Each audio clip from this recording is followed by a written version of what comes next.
Today, Joe Biden allows Ukraine to strike Russia with US-made missiles. Trump's Treasury Secretary pick remains in contention, and G20 leaders gather in Brazil as global crises mount. From TLDR News, this is your daily briefing for Monday the 18th of November, 2024. In what will be one of his final major decisions, US President Joe Biden has permitted Ukraine to use American-made long-range missiles to strike inside Russian territory, a major policy shift just months before Biden leaves office. The decision comes after months of resistance from the US, with the change in position largely in response to Russia's deployment of North Korean troops on the ground.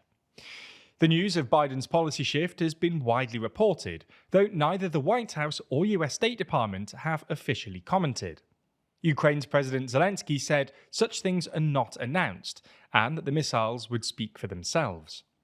Previously, President Biden had allowed Ukraine to use HIMARS, the American High Mobility Artillery Rocket System, to strike targets directly across the border in Russia, but refused permission to use deep strike missiles over fears of escalating the war. However, the new decision will enable Ukraine to use the Army Tactical Missile System, which has a range of up to 300 kilometers or 190 miles, to strike inside Russian territory. It's also expected that the decision will enable the United Kingdom and France to give permission to Ukraine to use long-range Storm Shadow missiles inside Russian territory as well. According to officials, the missiles are likely to initially be used against Russian and North Korean forces that are preparing to try and take back parts of Russia's Kursk region that Ukrainian troops launched a surprise incursion into in August. Russian news media cited Vladimir Putin's spokesperson as accusing Biden of trying to provoke an escalation of tensions in Ukraine, and adding that Moscow would react appropriately. Even before Biden's policy shift, the war showed no sign of abating. In fact, overnight on Saturday, Russia launched what is thought to be its biggest mass assault on Ukraine in months, firing around 120 missiles and 90 drones, according to President Zelensky. Exactly how or if Biden's decision shifts the balance in Ukraine remains to be seen. Some analysts and officials have expressed skepticism that the move will change the overall trajectory of the war, but think it could help Ukraine at what is a critical moment and could put the country in a better negotiating position when and if the time comes. One big unanswered question is whether or not Donald Trump will reverse Biden's decision when he takes office in January. A close Trump foreign policy advisor, Richard Grenell, criticized the decision by accusing Biden of escalating the wars before he leaves office. There's more on the way, but remember to subscribe and ring the bell for more daily briefing tomorrow. Plus, if you want to support the channel like a Fifi96, then consider joining the TLDR Daily Membership Program for just $1.99. Now, in other news from the United States, the search for President-elect Donald Trump's Treasury Secretary has grown even more complex over the weekend, as he struggles to make a final decision. Last week, Trump announced several appointments for roles in national security, justice, health, and energy. However, he's yet to finalize his selection for key economic positions, with candidates and advisors jockeying for influence. The Treasury Secretary holds a powerful role, overseeing a $28 trillion treasuries market and managing economic sanctions. Trump has been considering Scott Bessent, a hedge fund manager, and Howard Lutnick, the co-chair of his transition team and CEO of Cantor Fitzgerald, as potential candidates. However, over the weekend, Trump appeared frustrated with the internal rivalry among contenders for the position and opted to broaden the pool of potential candidates. Rumours suggest that Kevin Warsh, a former Federal Reserve Governor, Mark Rowan, CEO of Apollo Global Management, Bill Hagerty, Tennessee Senator, and Robert Lighthizer, Trump's former US Trade Representative, are now in consideration. Whoever Trump selects as his Treasury Secretary will be instrumental, along with the top US trade official, in implementing Trump's proposed economic policies, given the nickname Trumponomics, which include a 60% tariff on all Chinese imports and a universal tariff of up to 20% on all goods coming to the US. Leaders of the Group of 20, or G20, major economies are set to meet in Brazil for their annual summit, with questions of trade, climate change, international security, and the return of Donald Trump looming large. For Joe Biden, it will likely be one of his last state visits as president, and he became the first sitting US president to visit the Amazon rainforest. Meanwhile, China's President Xi Jinping is set to be a central player at the summit. UK Prime Minister Keir Starmer is due to meet with Xi in what will be the first in-person meeting between a British Prime Minister and the Chinese Premier since 2018. The UK government, which has warmed up relations with Beijing since Labour took office in July, says it wants stable and pragmatic engagement with China on areas of mutual cooperation, such as international stability, climate change, and economic growth. Brazil, the host of the G20 summit, is pushing for reform of global governance, taxation of the super rich, and climate action, but recognises that their agenda could hit hurdles as Trump returns to office in the US. Reuters cites a Brazilian finance ministry source as saying Trump has no appreciation for multilateralism.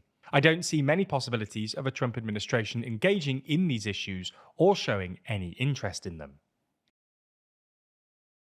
In other news, an Israeli strike targeting a building in central Beirut has killed Hezbollah's lead spokesman, Mohammed Afif. 3 other people were also injured in the strike in the densely populated Ras al-Nabad district in the Lebanese capital. Lebanon's health ministry said that Israeli strikes had killed 29 people across Lebanon on Saturday, bringing the death toll in the country since October last year to 3,481 fatalities. Afif managed Hezbollah's Al-Manar television station for several years before taking over as the top media relations officer for the armed group. He hosted several press conferences amid the rubble in the southern suburbs of the capital, devastated by weeks of Israeli bombardment. In his most recent comments to reporters on November the 11th, he said that Israeli troops have been unable to occupy any territory in Lebanon. His killing is the latest in a string of assassinations of top Hezbollah leaders, including its chief Hassan Nasrallah, since Israel dramatically intensified its attacks in Lebanon. Military analysts have argued that Mohammed Afif's death is part of Israel's strategy to not only disrupt the armed group's leadership, but also its ability to communicate with the world and counter Israel's war narrative. At the same time, Lebanon is currently deliberating over a US-Israeli ceasefire proposal. A close aide to Israeli Prime Minister Benjamin Netanyahu has indicated that Israel is eager to reach an agreement with Hezbollah to provide an early foreign policy win for President-elect Donald Trump. And finally, Colombia's Congress has voted to change a law that allowed minors to get married with parental consent. Currently, the country's civil code allows a person as young as 14 years old to get married with parental consent. However, the proposal would make the minimum age for marriage 18. The initial proposal to reform the law, presented in 2023, used the slogan, "They're girls, not wives," and aimed to prevent young girls from being forced to marry, being subject to different forms of violence, and missing out on education and development opportunities. While it's been greenlit, it still must be signed into law by Colombia's president, Gustavo Petro. This is just one of many major stories going on, with 2024 marking a major year for both news and elections. In fact, with a majority of the world heading to the polls, 2024 has been a pretty unique and important year. So in the latest issue of our magazine, Too Long, we discussed these elections, diving deep into the 29 biggest elections of the year, making sure you understand what really happened, and commemorating one of the biggest years in news. We don't just discuss elections though, we also run through China's trade issues, Biden's successes and failures, the UK's new opposition leader, and the state of the wars in Ukraine and Gaza. Plus, the fact it's a magazine also means we're not constrained by the time limits or algorithms imposed by YouTube. Unlike fleeting news cycles and algorithmic feeds, Too Long offers thought-provoking analysis and comprehensive coverage that's truly worth holding. Purchasing is also a great way to support the channel. Running TLDR this year has cost just under £800,000. So if you've enjoyed our coverage in 2024, then picking up a copy of Too Long doesn't just get you high-quality reporting, it also allows you to invest in independent journalism and join us in shaping the future of news. If you're convinced, you have 3 more decisions to make. First, do you want a physical or digital copy? The physical is a high-quality 60-page perfect-bound magazine shipped right to your door. The digital is slightly cheaper, especially if shipping is a concern. Your second choice is the standard or premium edition. The standard is just a copy of the magazine, while premium also gets you access to our monthly behind-the-scenes podcast, The Bullpen, where we break down all of the production of Too Long and TLDR more generally, and you'll get your name printed in the thank you section of the magazine.